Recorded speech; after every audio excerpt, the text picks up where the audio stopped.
ओम शांति। आज की मुरली का सार। मीठे बच्चे, अपनी उन्नति के लिए रोज रात को सोने के पहले अपना पोता मेल देखो। चेक करो हमने सारे दिन में कोई को दुख तो नहीं दिया। प्रश्न है, महान सौभाग्यशाली बच्चों में कौन सी बहादुरी होगी? उत्तर है, जो महान सौभाग्यशाली हैं वह स्त्री पुरुष साथ में रहते भाई भाई होकर रहेंगे। स्त्री पुरुष का भान नहीं होगा, पक्के निश्चय बुद्धि होंगे। महान सौभाग्यशाली बच्चे झट समझ जाते हैं, हम भी स्टूडेंट, यह भी स्टूडेंट, भाई बहन हो गए। लेकिन यह बहादुरी चल तब सकती है जब अपने को आत्मा समझें। सुनते हैं मुख्य पॉइंट्स। पहली पॉइंट, अब तुम संगम युग पर पुरुषोत्तम बनने के लिए आकर नाव में बैठे हो, पार जाने के लिए। फिर पुरानी कलयुगी दुनिया से दिल उठा लेनी होती है। इस शरीर द्वारा सिर्फ पाठ बजाना होता है। अभी हमको वापस जाना है बड़ी खुशी से। मनुष्य मुक्ति के लिए कितना माथा मारते हैं, परंतु मुक्ति जीवन मुक्ति का अर्थ नहीं समझते हैं। शास्त्रों के अक्षर सिर्फ सुने हुए हैं, परंतु वह क्या चीज है, कौन देते हैं, कब देते हैं, यह कुछ भी पता नहीं है। दूसरी पॉइंट, तुम बच्चे जानते हो बाबा आते हैं मुक्ति जीवन मुक्ति का वर्षा देने के लिए। वह भी कोई एक बार थोड़ी, अनेक बार, बेअंत बार तुम मुक्ति से जीवन मुक्ति फिर जीवन बंध में आए हो। तुम्हें अभी यह समझ पड़ी कि हम आत्मा हैं। बाबा हम बच्चों को शिक्षा बहुत देते हैं। तुम भक्ति मार्ग में दुख में याद करते थे, परंतु पहचानते नहीं थे। अभी मैंने तुमको अपनी पहचान दी है कि कैसे मुझे याद करो तो तुम्हारे विकर्म विनाश होंगे। तीसरी पॉइंट, अभी तक कितने विकर्म हुए हैं वह अपना पोता मेल रखने से पता पड़ेगा। जो सर्विस में लगे रहते हैं उनको पता पड़ता है। बच्चों को सर्विस का शौक होता है, आपस में मिलकर राय कर निकलते हैं सर्विस पर। मनुष्यों का जीवन हीरे जैसा बनाने, यह कितना पुण्य का कार्य है। इसमें खर्चे आदि की भी कोई बात नहीं, सिर्फ हीरे जैसा बनने के लिए बाप को याद करना है। पुखराज परी सब्ज परी भी जो नाम है वह तुम हो। चौथी पॉइंट, जितना याद में रहेंगे उतना हीरे जैसा बन जाएंगे। कोई माणिक जैसे, कोई पुखराज जैसा बनेंगे। 9 रतन होते हैं ना, कोई ग्रहचारी होती है तो 9 रतन की अंगूठी पहनते हैं। भक्ति मार्ग में बहुत टोटका देते हैं। यहाँ तो सब धर्म वालों के लिए एक ही टोटका है, मन मना भव, क्योंकि गॉड इज वन। मनुष्य से देवता बनने व मुक्ति जीवन मुक्ति पाने की तदबीर एक ही है। सिर्फ बाप को याद करना है। सोचना चाहिए, मुझे याद क्यों नहीं ठहरती, सारे दिन में इतना थोड़ा क्यों याद किया। जब इस याद से हम एवर हेल्दी निरोगी बनेंगे तो क्यों न अपना चार्ट रख उन्नति को पाएं। 5वीं पॉइंट, कई बच्चों को यह भी पक्का निश्चय नहीं है कि यह वही निराकार बाप हमें ब्रह्मा तन में आकर पढ़ा रहे हैं। अरे ब्राह्मण है ना, ब्रह्मा कुमार कुमारियां कहलाते हैं, उसका अर्थ ही क्या है? वर्षा कहाँ से मिलेगा? अडोप्शन तब होती है जब कुछ प्राप्ति होती है। तुम ब्रह्मा के बच्चे ब्रह्मा कुमार कुमारी क्यों बने हो? सचमुच बने हो या इसमें भी कोई को संशय हो पड़ता है? पक्के निश्चय बुद्धि नहीं है तो स्त्री पुरुष की दृष्टि बदलने में भी टाइम लगता है। 6ठी पॉइंट, हम आत्माएं अब बाबा के पास जाती हैं पुराने शरीर आदि सब छोड़कर। हमने कितना पाठ बजाया है, अब चक्र पूरा होता है। ऐसे ऐसे अपने साथ बातें करनी होती हैं।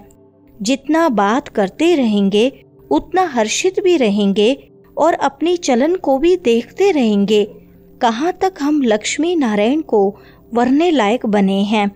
बुद्धि से समझा जाता है अभी थोड़े से समय में पुराना शरीर छोड़ना है।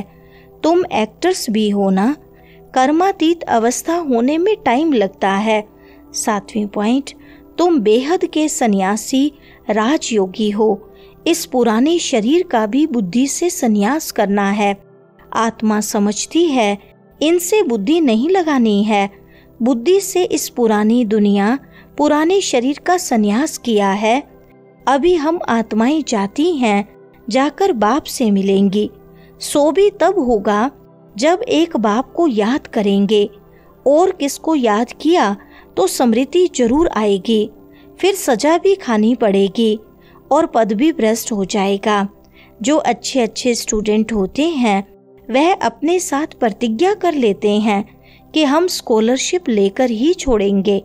8वां पॉइंट, यहाँ भी हर एक को यह ख्याल में रखना है कि हम बाप से पूरा राज्य भाग्य लेकर ही छोड़ेंगे।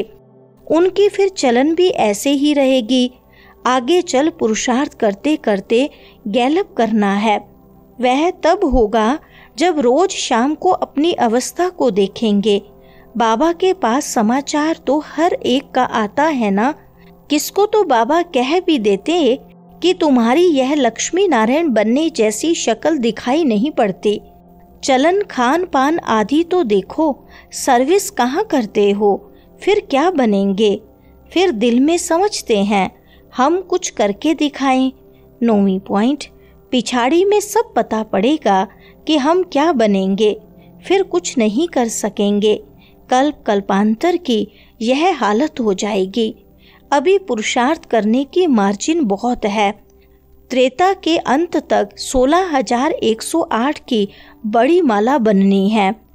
जब कम पद का साक्षात्कार होगा तो उस समय जैसे नफरत आने लगेगी, मुंह नीचे हो जाएगा। हमने तो कुछ भी पुरुषार्थ नहीं किया। इसलिए बाबा कहते थे जो भी बच्चे आते हैं सबके फोटोज हों, भल ग्रुप का ही इकट्ठा फोटो हो। फिर बाबा बतलाते रहेंगे कौन गिरे, कितनों को माया खींच ले गई, खत्म हो गए। इसलिए बाबा कहते हैं बच्चे खबरदार रहो। 10वां पॉइंट, कोई के नाम रूप के तरफ देखो भी नहीं। भल इन आंखों से देखते हो, परंतु बुद्धि में एक बाप की याद है।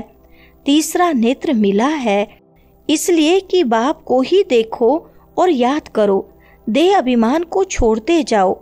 ऐसे भी नहीं आंखें नीचे करके कोई से बात करनी है, ऐसा कमजोर नहीं बनना है।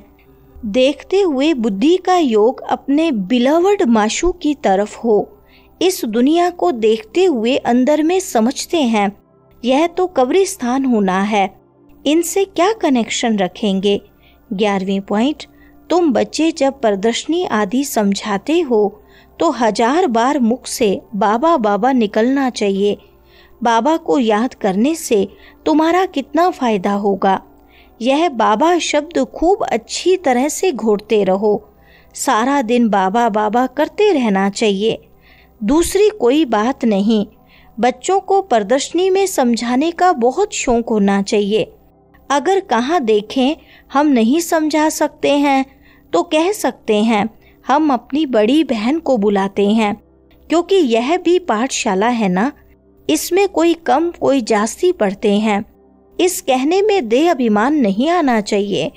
वरदान है हर सेकंड और संकल्प को अमूल्य रीति से व्यतीत करने वाले अमूल्य रतन भव।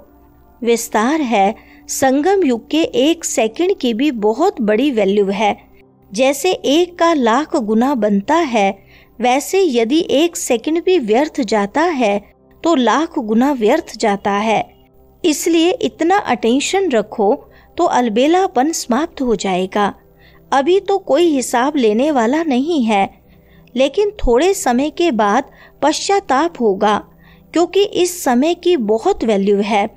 जो अपने हर सेकंड हर संकल्प को अमूल्य रीति से व्यतीत करते हैं वही अमूल्य रतन बनते हैं। स्लोगन है जो सदा योग युक्त हैं वो संयोग का अनुभव करते विजयी बन जाते हैं। अच्छा, ओम शांति।